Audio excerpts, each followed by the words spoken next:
The one-man Spain band for Leonor. The palace gates do not close loudly. They close quietly. Stone, iron, protocol. Inside, a future queen moves through corridors lined with portraits of those who understood one truth above all others: the crown survives only when it chooses restraint over impulse. Outside, speculation flickers. Names circulate. Stories attempt to outrun structure. But inside the institution, decisions are never impulsive. The words are simple, almost stark. They do not describe romance. They describe authority. For an heir to the throne, approval is not symbolic, it is sovereign. In a constitutional monarchy, affection may begin privately. But the moment it approaches permanence, it enters the realm of statecraft. Spain's constitution does not govern emotions. It governs consequences. Article 57 establishes the line of succession and, with quiet precision, defines the cost of defiance. Those who marry against the express prohibition of the king and the Cortes Generales are excluded from succession. Excluded, not criticized, not warned, removed. Many assume such provisions belong to history books, relics of dynastic Europe. They imagine modern monarchy as ceremonial, softened by media visibility and public warmth. They believe personal freedom naturally outranks parchment. But here is the reframing. The law is not there to be used often. It is there to shape behavior before it must be used at all. This is the living thread of continuity. Because the heir is not merely a daughter navigating adulthood. She is the constitutional future of Spain. Every potential partner carries implications that ripple outward, into parliament, into diplomacy, into markets, into the delicate balance that keeps monarchy aligned with democracy. What appears to be a single man is, in institutional terms, a variable. And variables are assessed, not to romance, to risk. The distinction matters. When whispers suggest that someone has been deemed incompatible with the future of the crown, the decision does not arise from sentiment.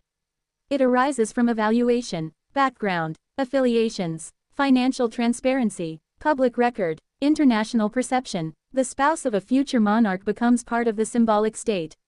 Their past is no longer private history, it becomes national context. This is not intrusion, it is preservation. In London, observers understand this instinctively.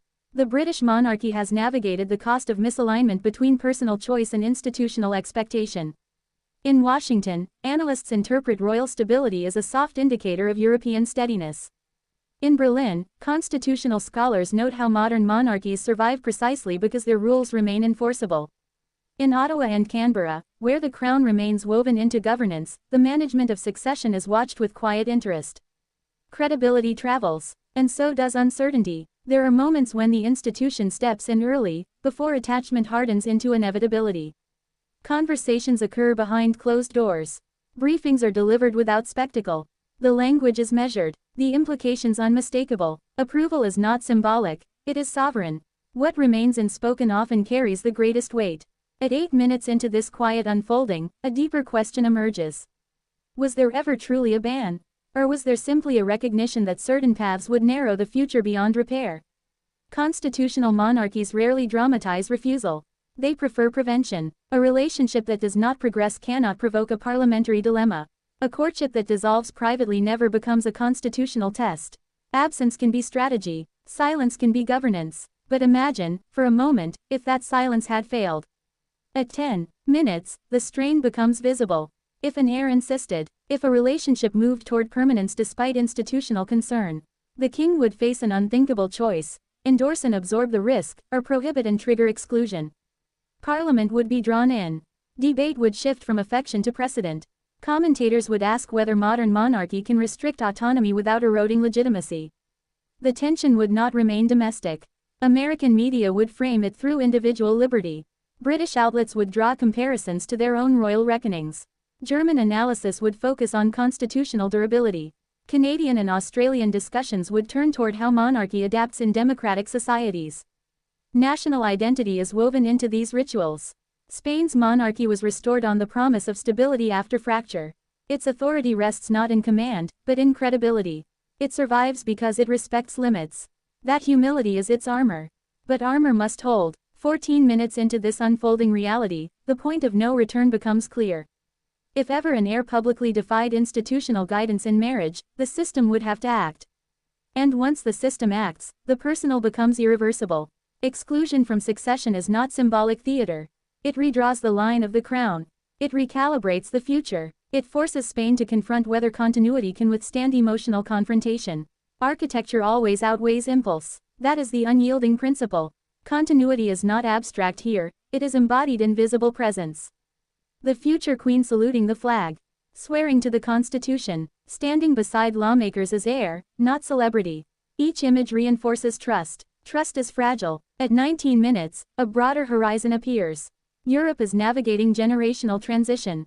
Republican sentiments surface periodically. Social media magnifies scrutiny. Private associations are dissected in real time. In such an environment, even the perception of institutional hesitation can ripple outward. Investors notice steadiness. Allies note cohesion. The symbolism of a disciplined succession reassures beyond borders. A misstep, however minor, would be amplified. And so prevention becomes policy. The idea that Spain banned one man simplifies what is, in reality, a system defending equilibrium.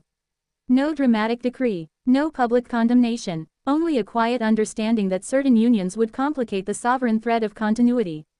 For an heir to the throne, approval is not symbolic, it is sovereign. This is not cruelty, it is calculus. The crown does not measure compatibility by chemistry. It measures it by consequence. Can this person stand beneath the weight of centuries? Can they endure scrutiny without destabilizing trust? Can they embody restraint in a world that rewards exposure? If the answer wavers, the institution does not gamble. It steps back. Somewhere beyond palace walls, a man returns to anonymity. His name fades from headlines. He becomes a footnote in speculation, never acknowledged, never condemned. The institution moves forward, but the boundary remains. And in doing so, it reaffirms something far older than any single relationship, that monarchy, if it is to survive in the modern democratic West, must place continuity above preference. The future queen continues her preparation. Military discipline, constitutional literacy, diplomatic presence. Each gesture signals steadiness. Each appearance reinforces alignment between crown and country. Yet the tension never disappears entirely. Because one day, companionship will again approach seriousness. One day, evaluation will again occur. One day, approval will either be granted, or withheld. And the world will watch. Not for romance, for resilience. This time, quietly, strategically, without rupture. But the next time may not be so simple. The Constitution will remain open.